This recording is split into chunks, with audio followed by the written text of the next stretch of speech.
Hello, listeners. Welcome to Marie Lives the Horror.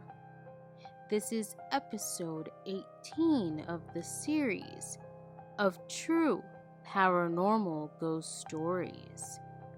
In tonight's episode, we hear about an experience from a volunteer worker after the catastrophe of Hurricane Katrina. We hear a teenager's survivor story from a negative entity, and a protective mother gets a visit from a ghostly intruder. So without further ado, step into my horror chamber as we live the horror together. Number 1. A strange girl in Japan. It happened in August 2019, while I was visiting my cousin and friends in Yokohama. I was 19 at the time. I was on my way back from my friend's apartment to my cousin's place where I was staying. It was close enough, so I decided to walk despite it already being dark and late. I was close to Yokohama Harbor, walking on the pathway right next to the water. In the distance, I noticed a figure standing next to the railings, staring at the sea. There was nobody else around. I got a strange feeling from them, but I had to pass them. The figure didn't move when I got close. For some reason, I stopped to look at them when I was right behind them. The person was wearing a black trench coat, reaching past their knees, and they had their hands tucked in its pockets. While I was staring at them, they turned around to look at me. The street lamps provided a good light, and I was standing close enough to make out their features. It was a girl, clearly foreign, and the first thing I noticed was how absolutely beautiful she was. Rather tall, maybe around 5'8", dressed in modern, entirely black clothes, with dark wavy hair reaching her shoulders. She was young, couldn't be older than 18, maybe younger. My gaze lingered on her eyes, and a chill went down my spine. They were light, but completely empty. It was like looking into a void. She stared at me. Her expression was blank. It didn't change since she turned to me, but I had a feeling she was waiting for me to do or say something. I tried, but I couldn't find words. I was frozen in place. We stared at each other for a while, until at one moment I blinked, and she disappeared. There was nowhere she could have gone, just vanished into thin air. Scared, I hurried to my cousin's apartment. When he saw me, he pointed out that I looked white as a sheet, but hearing my story, he just laughed that I hallucinated a hot girl. I researched Japanese urban legends out of curiosity, but I couldn't find anything about a young girl wearing a trench coat. She didn't even look like a ghost. It was like looking at a normal human being. A few days later, while my cousin and I were on our way back to his apartment, something on the other side of the street caught my eye. I looked, and in the shadow of a back alley, leaning against a wall, was the same girl, still dressed in black, wearing a coat. She was clearly looking at me. Her expression was the same as then, blank, maybe a little bored. I shook my cousin's shoulder and told him to look, but when we did, she was already gone, just vanished again. For the rest of my stay, I had a feeling someone was watching me whenever I went outside, and sometimes I could see the black coat in the crowd. It could have been just my paranoia, but I was really seriously afraid. When I came back home, the feeling stopped, and nothing weird happened again. Does anyone have any ideas what that could have been?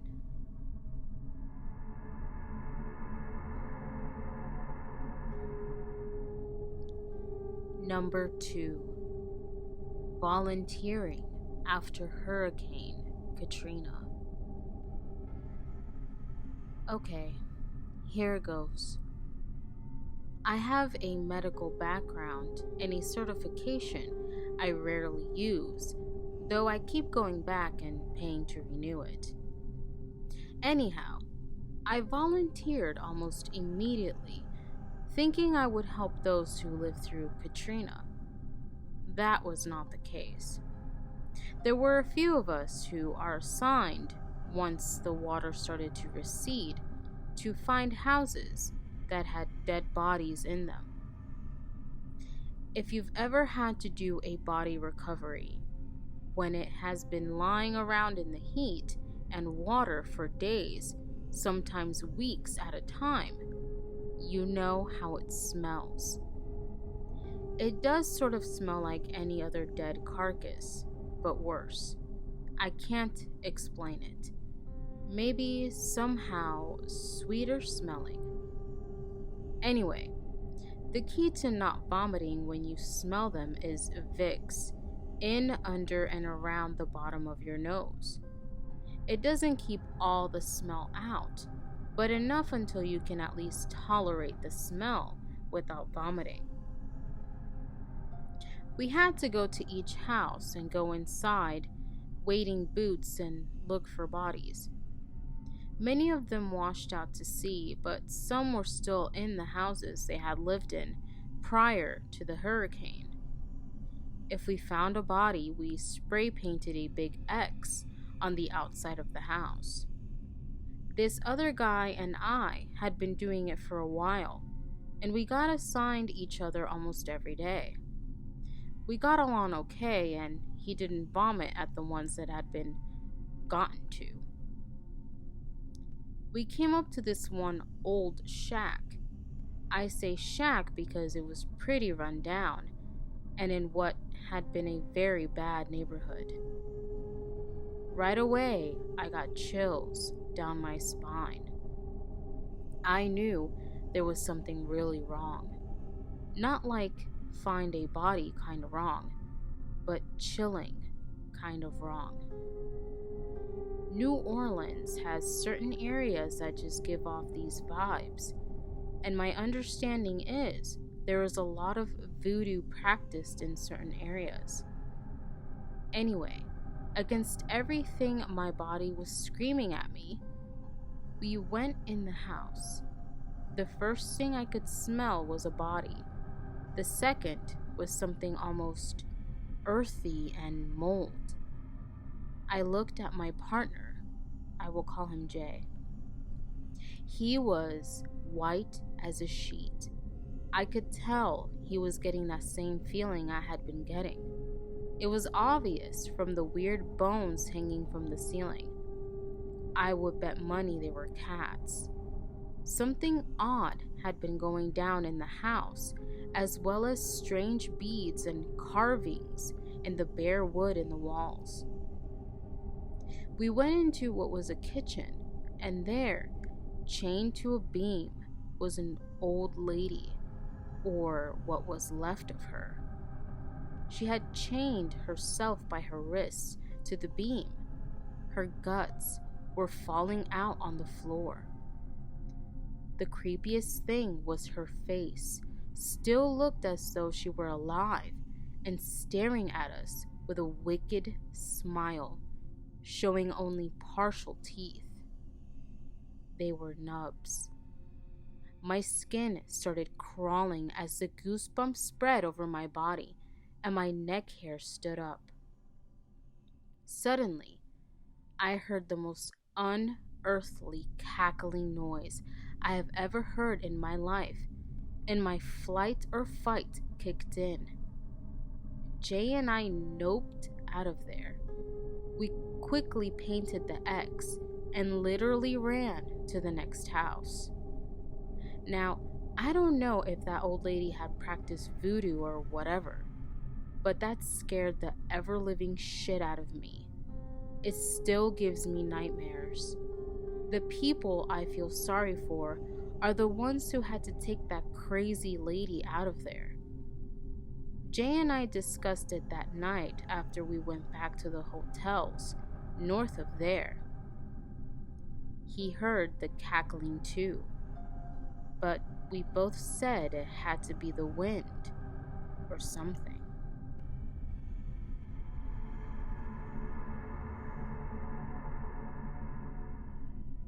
Number 3. Tormented by a demonic entity. Please forgive me because this story is long. I hope you like reading. I don't remember the exact timestamps for all the activity that went on, so I will remember them in the best order that I can. It was winter/early spring of 2013 when it all went down. I was 17 at the time, and as a lot of teenagers do, I struggled with my personal faith. I had renounced my faith in God, and I believe this was the trigger that set off the activity. It started with illness. I remember the period of about 2 to 3 months where I was horribly sick. My entire body was stiff. I was weak to the point where I couldn't move a lot or even stay awake in school. I had lost an excessive amount of weight, about 15 pounds, within the span of a couple of weeks. And I developed a strange fever that created this rash that would migrate across my face. It wouldn't spread. It would just move from one spot to another. The school nurse thought I had scarlet fever and suggested I go see a doctor.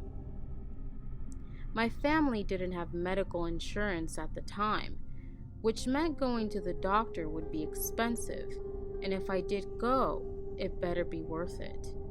So I was taken to the doctor and had many tests, ran, and blood taken from me to find out what was wrong.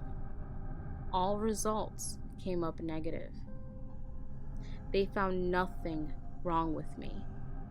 And I remember my mom being angry with me because in her eyes, I had faked it, and we now lost a lot of money.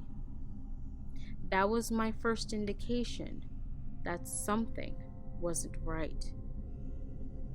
Then came the voice. I remember sitting on my bed in my room, texting my boyfriend at the time, when I heard the faintest voice say, Katie or Kate. I have a habit of overthinking, so I thought to myself, it's just noise from the TV. So I turned my TV off and went back to texting. I heard it again. Katie. The voice didn't sound present like a voice. If it were you and I talking. It was almost as if it was disembodied or ethereal. I felt my fight or flight kick in and went internally frantic. My at the time boyfriend, we'll call him Jacob, had told me, I don't know how you feel about religion, but maybe you could pray. And so I tried. I heard a knock from one of my bedroom walls and immediately started texting my older brother who was down in the living room. He was the only Christian in the household. I was still questioning, and my mother is an atheist and does not believe in any of this sort of thing. I was telling him about what I feel was going on, hoping he would be able to give me some way to deal with this. I was met with a message along the lines of, "Stop believing in ghosts, and if you want to know what evil is, open the Bible." It was very blunt, and I could tell he was irritated with me. So I thanked him anyways and just wanted to diffuse any irritability that he may have had. For my own comfort, I went downstairs and watched TV with him until he went to sleep and I had to go back to my room. I tried to sway my thoughts of any paranormal activity happening and went on to ease myself to sleep. But it had only just begun. I remember going to sleep that night, and I had a dream where I was laying in my bed, and my blankets were slowly being pulled off me and ended up at the foot of my bed. I woke up the next morning, and my blankets were exactly there, piled off at the foot of my bed.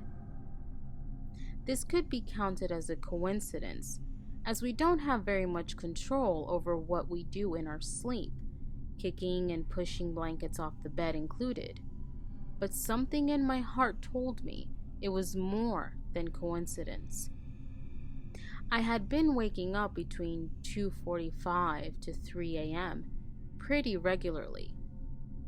This time is known as the witching hour or the haunting hour, or whatever you want to call it, and I was waking up in the brunt of it.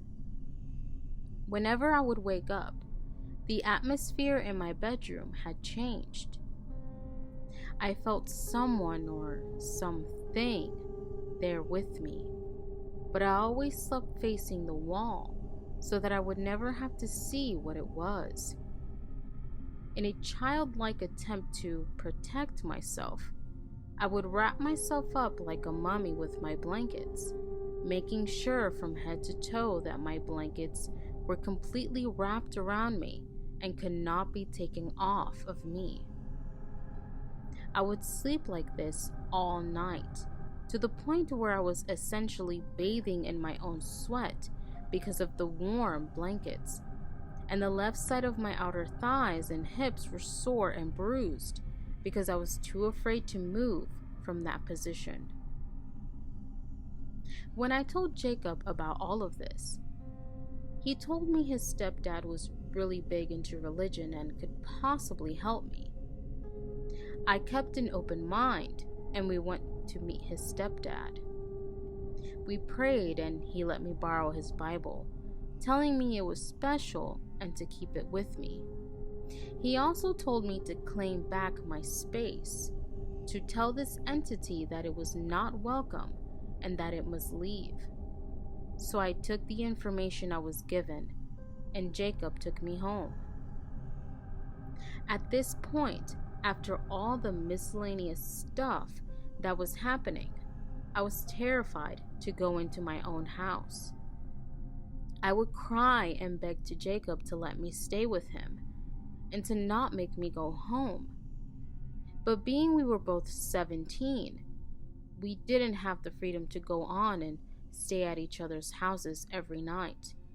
So I always had no choice but to return to the darkness that I felt in my house. I took a deep breath and went inside. I walked to my bedroom entrance, opened the door, and with much fear and hesitation, I told this entity that this was my house and it was not welcome. I held up the Bible that Jacob's stepdad had given me and told the entity to leave. This is hard to describe, but the energy in the room had almost this mocking nature about it. It felt as if this thing was telling me it knew I was weak and didn't stand a chance against it. But nonetheless, I still had to live with it. This is where shit really started to go down. I remember there was one evening where my mom and I had returned from running errands. She went into the house first, and I remember her panicking because one of her candle wax warmers had shot up into flames. She had a Yankee candle wax warmer where you put a little white tea light candle into a small space underneath the actual piece that holds the wax, and it melted the wax above. She had gotten this as a gift and had it for months without an issue. This 4 to 5 inch wax warmer had went into flames about 2 to 3 feet tall, almost touching the beams of our house and ceiling. The same incident happened again shortly after. My mother was playing games on her computer and listening to her CDs as she normally did. The wax melter had once again shot into flames. This terrifies me because the melter was behind my mother, and if she had not turned around to get whatever it was she needed, she wouldn't have noticed the fire, and I'm pretty sure this thing would have killed her.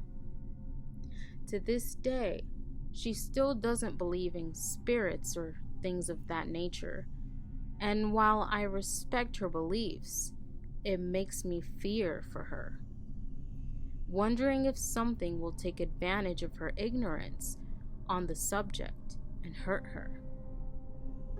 By this point, I was going to church with a school friend, and I had become a born-again Christian. I made it a habit to listen to gospel music, read my Bible out loud, and pray over St. Michael candles for protection.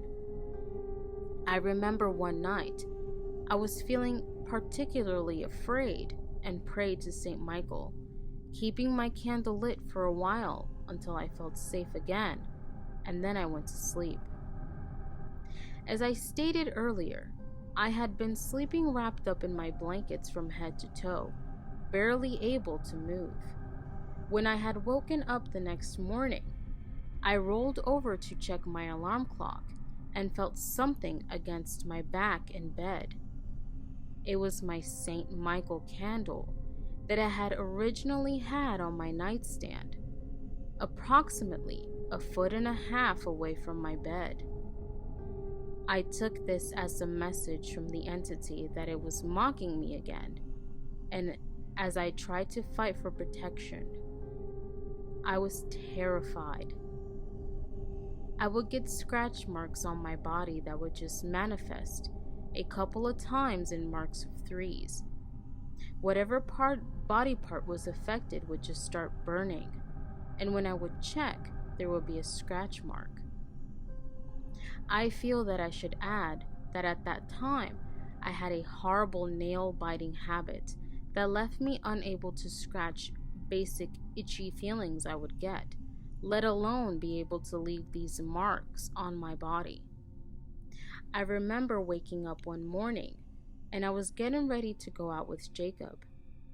I was getting ready to take a shower when I noticed something weird in the reflection of my bathroom mirror. I examined my body in the mirror, and my shoulder blade, in a diagonal form, there was a 5 to 6 inch scratch that was deep red and purple in color. It felt like a scar that had welted over. It looked so fresh, but there was no blood, no open wound. I wrapped myself up in a towel and called Jacob, telling him I needed him to be there ASAP. When he arrived, he attempted to calm me down, but enough was enough. He contacted a friend of his, we'll call him Ty. Ty had a godmother who was a shaman healer and got in contact with her, telling her my story. She asked me for my full name, address, and a few other bits of information. Then Tai said he would keep in contact with me. A few days had gone by at the time. I was sitting on my living room couch when I felt the lift of the negative energy that had been once occupying the house. I received a text from Tai. It is done.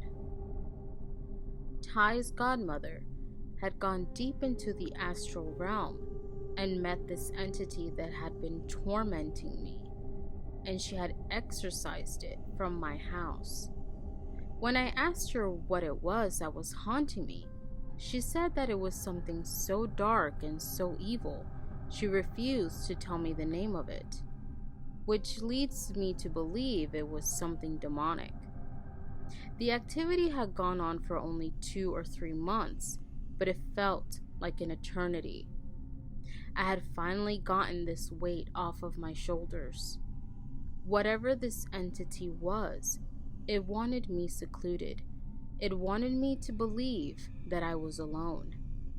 My family still doesn't believe me about this stuff that happened to me, even though some of it happened right before their own eyes. But that's what the entity wanted. My old bedroom, where most of the activity happened, still has a negative energy in there that you can feel slightly. Part of me believes it's the entity remaining dormant until it gets another chance to break through. But that is my story, or novel. I hope you enjoyed it. Just wanted to add that a lot of people ask me what religious/spiritual path I followed since this occurrence. And I am an eclectic witch. And even though this experience was horrifying for me, it also took a lot of weight off of my shoulders, having since educated myself about these entities and understood them better. Knowledge is by far the ultimate form of power.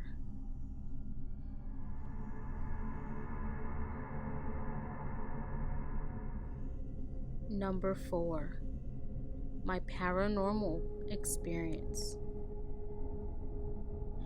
My name is Evelyn. I found your email on the Paranormal Amino app, and I wanted to share this experience I had 3 years ago.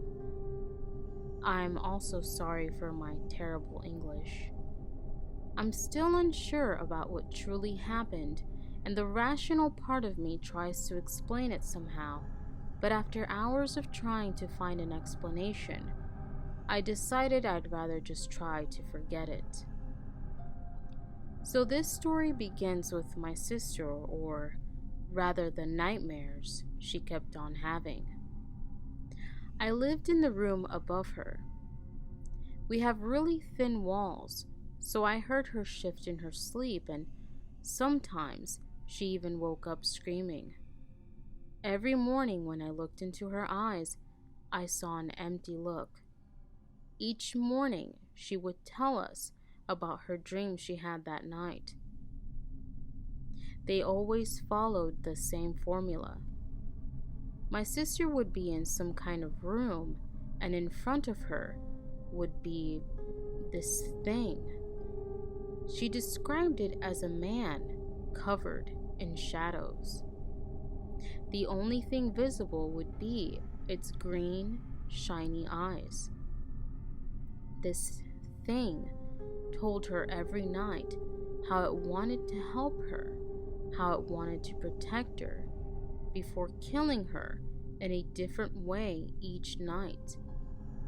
Sometimes she woke up with marks or problems which always fitted the dream. If it sliced her up with a knife, she would wake up with scratches. If he cut off her head, she would wake up with neck pain, and so on.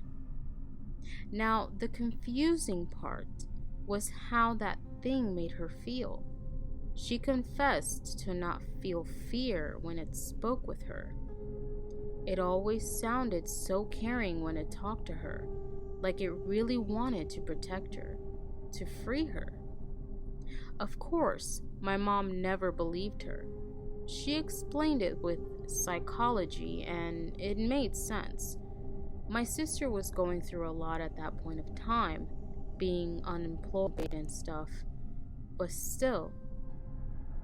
One night, my sister asked me if she could sleep with me in bed, but so she wouldn't be alone. The next day, I woke up hearing her cry next to me. Apparently, it didn't kill her in her dream that night. It killed me. Needless to say, she didn't ask to sleep in the same bed again. I was still worried about her, but I also believed it to just be her subconscious. My sister, on the other hand, was convinced that it was more. She believed in the paranormal, while I stayed skeptical. In the end, my mother and I seemed to be right.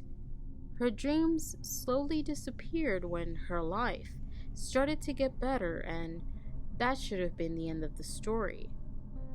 Until I had a strange dream as well.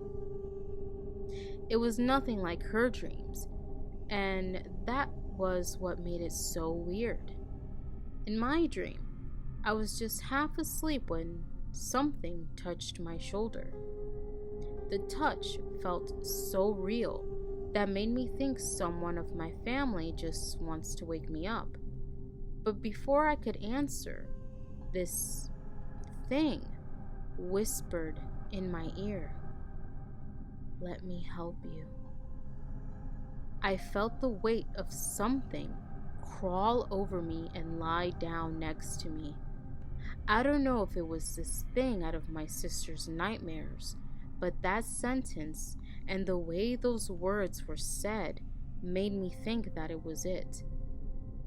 It lied under my chin, and I could feel every touch, but I was too afraid to move. I was paralyzed with fear and just kept my eyes shut, afraid that if I opened them, I would see it. It felt like hours went by while I was waiting for that feeling to go and never come back. Somewhere along the line, I was brave enough to open my eyes, only to find that there was just a plush animal under my chin. I felt so stupid for being afraid of a plush bear, but I still can't explain the rest. I never had a dream where I was able to feel the touch of something, and I haven't had one again since that night. In the end, I still can't find an explanation I can fully believe. Maybe I've just gone insane or something, but I swear, I felt the air on my ear from the whisper, and I swear I felt the weight shift on my bed that night. Like I said at the beginning, maybe I should just try to forget that and move on. In the end, if I had the chance to find out the truth, I would probably not take it, because what if it was something unexplainable? What if I truly did not imagine it? Well, this is my story. I hope you don't think I'm insane or something. Thank you for reading. Sincerely, Evelyn.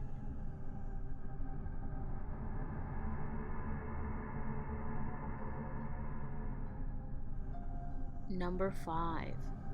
A ghost in my room. When my son was a baby, I started seeing a ghost in my house. Oh, do I have stories. But the first time, we had recently started putting my son to sleep in the crib in his room, instead of using the bassinet in our bedroom. Something woke me up that night, and instantly, I had an urge to go check on my son. To get to his room, I had to cross the living room diagonally. I'll try to describe this the best I can. When you enter our house, the front door blocks my son's room. His door is right there to the left. To the right is our room, but the door is about mid-living room. As you walk in our house, you see a piano which is up against the back of a love seat. So those entering our house would walk one way or another around the piano and the love seat.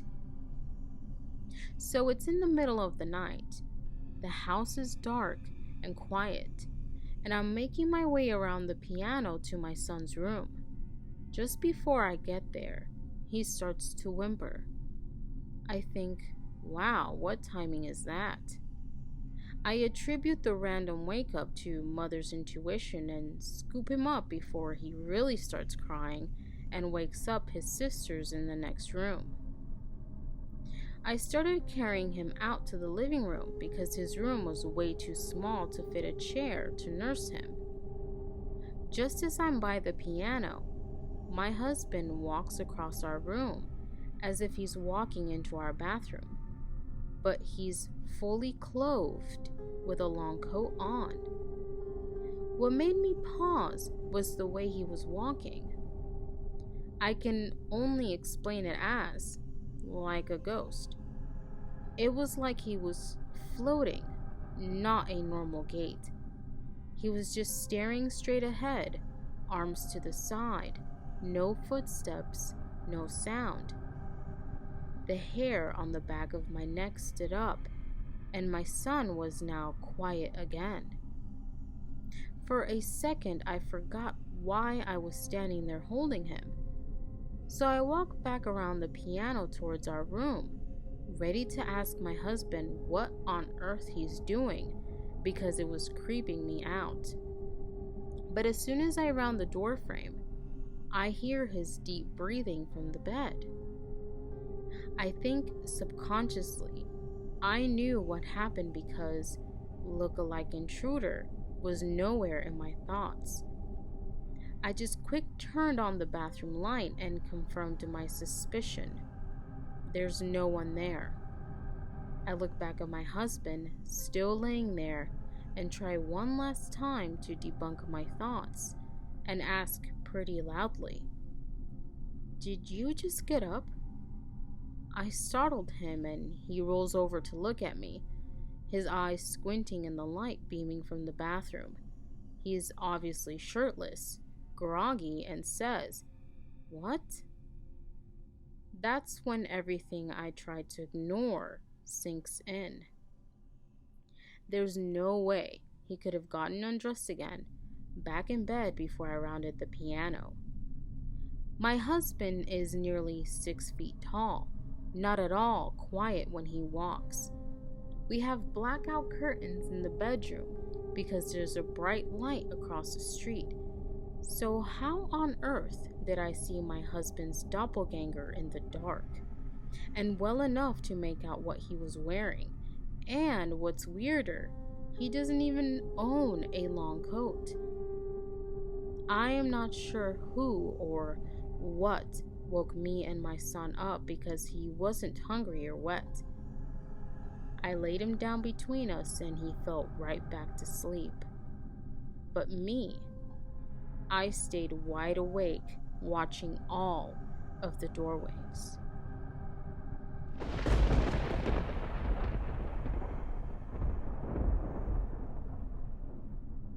Hello, listeners. Thank you for listening to this episode of True Paranormal Ghost Stories as you live the horror with me. If you would like to submit some of your own true paranormal experiences for me to narrate on this channel, check the description down below and send them over to my email. Do not forget to subscribe and click on the notification bell to keep up with future episodes. Thanks for listening. I am your host, Marie Lives the Horror.